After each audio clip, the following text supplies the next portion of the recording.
दोस्तों, क्या फिर से भारत में भी चाइना के तरह कहर मचने वाला है? क्या फिर से हमको तालाबंदी, मुखौटा और टीकाकरण इन सभी चीजों का सामना करना पड़ेगा? क्या फिर से हमारे युवाओं के हाथ लगेगा बेरोजगारी?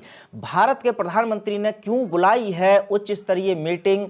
चाइना और भारत में जो नए वेरिएंटों का दावा किया जा रहा है, जिनका कहर चाइना में शुरू हो चुका है, भारत में बताया जा रहा है कि होने वाला है, इन दोनों वेरिएंट की क्या है काली सच्चाई, वो जानेंगे। इसी के साथ साथ चाइना में आखिरकार लोग नींबू बहुत ज्यादा क्यों खरीद रहे हैं, नींबू की खपत क्यों बढ़ गई है, ये भी काफी इंटरेस्टिंग और रोचक जानकारी है। इसी के साथ साथ एक ऐसा काला सच, आदर पूनावाला का एक ट्वीट मैं आपको दिखाते हुए बताऊंगा, जिससे इस पूरे माहौल की जो पोल है वो खुल जाएगी कि आखिरकार ये फिर से डर का माहौल क्यों पैदा किया जा रहा है।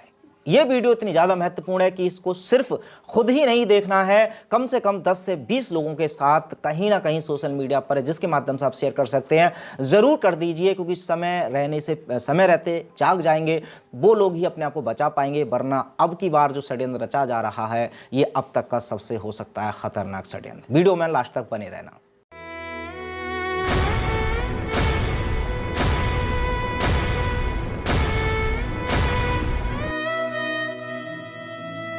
नमस्कार, मैं हूं सुमित आजाद और अवेकन भारत की इस नई और महत्वपूर्ण वीडियो में फिर से आपका बहुत बहुत स्वागत है। दोस्तों, देश और दुनिया में चल रहे तमाम अंतर्राष्ट्रीय, राष्ट्रीय षड्यंत्रों या हर छुपी खबर से संबंधित जानकारी सबसे पहले पाने के लिए अवेकन भारत को और अभी तक सब्सक्राइब नहीं किया ना तो कर लीजिए, क्योंकि यहाँ पर जितनी भी जानकारियाँ दी जाती हैं वो आपके जीवन से जुड़ी होती हैं, जिसका आपको फायदा मिलता है। प्रधानमंत्री ने अभी हाल ही में एक उच्च स्तरीय बैठक बुलाई है। कारण है चाइना में एक ये जो ट्रेंडिंग बीमारी जो 2 साल से ज़्यादा हो चुके अब तो, जिसने कहर मचा रखा, उसी का एक नया वेरिएंट चाइना में कहर मचा रहा है। और एक नया वेरिएंट दावा किया गया कि भारत में आ चुका है और ये बेहद खतरनाक है, ऐसा मेनस्ट्रीम मीडिया बराबर चीख चिल्ला करके लोगों को बता रही है। प्रधानमंत्री ने फिलहाल अब एक उच्च स्तरीय मीटिंग बुलाई है, देखते हैं इसमें क्या क्या फैसला होगा। इसी बीच आपको बताते चलते हैं कि जो चाइना में है, जो चाइना में वेरिएंट है वो है BF7, और इंडिया में जो भारत में हमारे जो वेरिएंट बताया जा रहा है वो है XBB। अब देखिए, इन वेरिएंट के को बताया जा रहा है कि ये सबसे ज़्यादा खतरनाक, असलियत में जब भी कोई नया वेरिएंट आता है उसके बारे में बताया यही जाता है, बाद में पता चलता है कि कोई नया वेरिएंट आया तो वो ज़्यादा खतरनाक और ये वाला कम खतरनाक। खैर, आइए इसकी थोड़ी सच्चाई जान लेते हैं वेरिएंट की, कि अब इनकी साजिशें या इसमें कितनी सच्चाइयाँ है इस डर के पीछे, खासकर क्योंकि बहुत सारे लोग ना ये सब खबरें सुन करके ऑटोमेटिक, मतलब जो स्वस्थ होते हैं उनके अंदर भी बीमारी जैसी फीलिंग होने लग जाती है। उसका कारण है मानसिक तौर पर उनका डर। उस डर को निकालना बहुत ज़रूरी है। उसके लिए देखिए, अब पहले इनके लक्षण सुन लीजिए जो इनके द्वारा ही बताए गए हैं, कि जैसे कि चाइना में जो वेरिएंट आया है उसके लक्षण बुखार है, ठीक है, बुखार है, खांसी है, नाक बहना है, कमजोरी है, थकावट है। अब इनमें से ऐसा कौन सा नया अनोखा लक्षण है जो एक कॉमन फ्लू का एक सामान्य आदमी को नहीं होता है? खासकर भारत की बात करें तो ठंड का मौसम में ये जो सब लक्षण है इनमें से कोई ना कोई एक लक्षण हर किसी में मिल ही जाएगा। आप देखें, विचार है कि किसी न किसी को बुखार होगा, किसी न किसी को खांसी होगी, और जुखाम तो एटलीस्ट मेरे ख्याल से बहुत सारे लोगों को, 1-2 लोगों को छोड़ करके ही सबको ही होगा। तो ऐसे में इतनी कॉमन सिम्टम्स, लक्षण दिखा करके ये जो माहौल बनाया जाता है डर का, कि लोगों को बताया जा रहा है कि भी अब इससे हमने एक और फिर से राक्षस आ गया, इससे बचना है, इससे बचने के लिए ये करना है, वो करना है। लेकिन हालांकि बहुत सारे जो विशेषज्ञ हैं जिन्होंने इस वायरस के बारे में भी बहुत ज़्यादा रिसर्च की है और पिछले लंबे समय से इन सब चीज़ों पर रिसर्च कर रहे हैं, बहुत सारे तो कुछ कॉन्स्पिरेसी रिसर्चर हैं, वो तो हालांकि कुछ अलग ही टाइप की कॉन्स्पिरेसी थ्योरीज दे रहे हैं।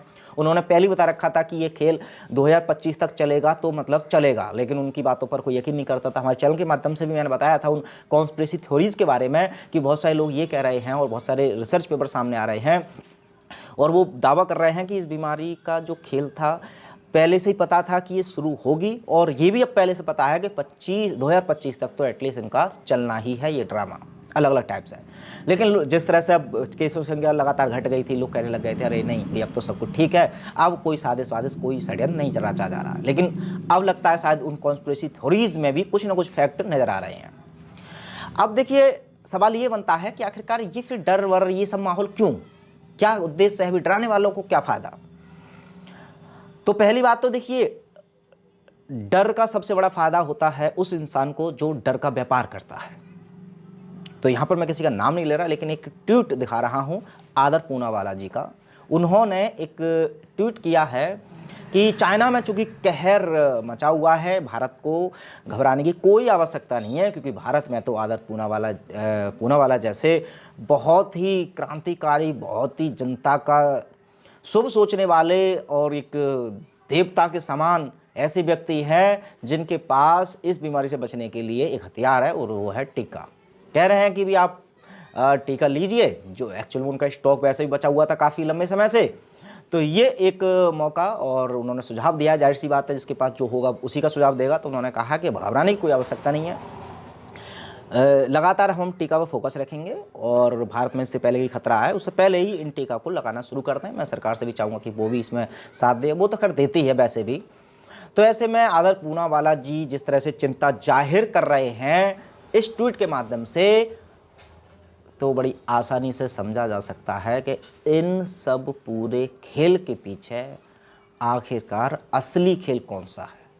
अच्छा, जाते जाते अब देखिए, अगर समाधान की बात करें कि भी अब इन सब चीज़ों से कैसे बच सकते हैं, जिनके अंदर डर है या कुछ ऐसे सिम्टम्स दिखते हैं तो अस्पताल जाए बिना कैसे ठीक हो सकते हैं, तो इसका उदाहरण चाइना की जनता खुद दिखा रही है। अभी खबरों में छपा हुआ है कि चाइना में नींबुओं की जो कीमत है वो बढ़ गई है, लोग बहुत बड़ी मात्रा में नींबू खरीद रहे हैं। कारण क्या है? कारण ये है कि लोग नींबू का इस्तेमाल कर रहे हैं अपनी नेचुरल इम्यूनिटी स्ट्रॉन्ग करने में, यानी उन्हें दवाइयों पर असली भरोसा नहीं है, और वो चाहते हैं कि, और वो भी इस बात को मानते हैं कि कोई भी बीमारी किसी भी तरह की हो, उसके लिए हमारा जो प्राकृतिक रोग प्रतिरोधक क्षमता है, इम्यूनिटी है, वो हम प्राकृतिक रूप से स्ट्रॉन्ग कर लेंगे तो हम सुरक्षित रहेंगे, और उसके लिए कितने भी वेरिएंट आते रहें जाते रहें। तो अब ये भारत की जनता के लिए तो बड़ी सौभाग्य की बात है कि भारत में तो ऐसे नए नए कितने सारे स्वदेशी उपाय हैं, चाहे वो आयुर्वेद में ले लीजिए, होम्योपैथ में ले लीजिए, या अन्य स्वदेशी चिकित्सा पद्धतियों में, जिनके द्वारा आप नेचुरल तरीके से अपनी इम्यूनिटी को स्ट्रॉन्ग कर सकते हैं। तो यदि डर है भी किसी बीमारी का, तो अपनी इम्यूनिटी को स्ट्रॉन्ग कीजिए, डर के कारण अस्पताल की तरफ भागने की बजाय, और सुरक्षित रहिए अपना और अपने का ख्याल रखिए। फिलहाल मिलते हैं और जानकारी के साथ अगली वीडियो में, तब तक अपना ख्याल रखें। जय हिंद।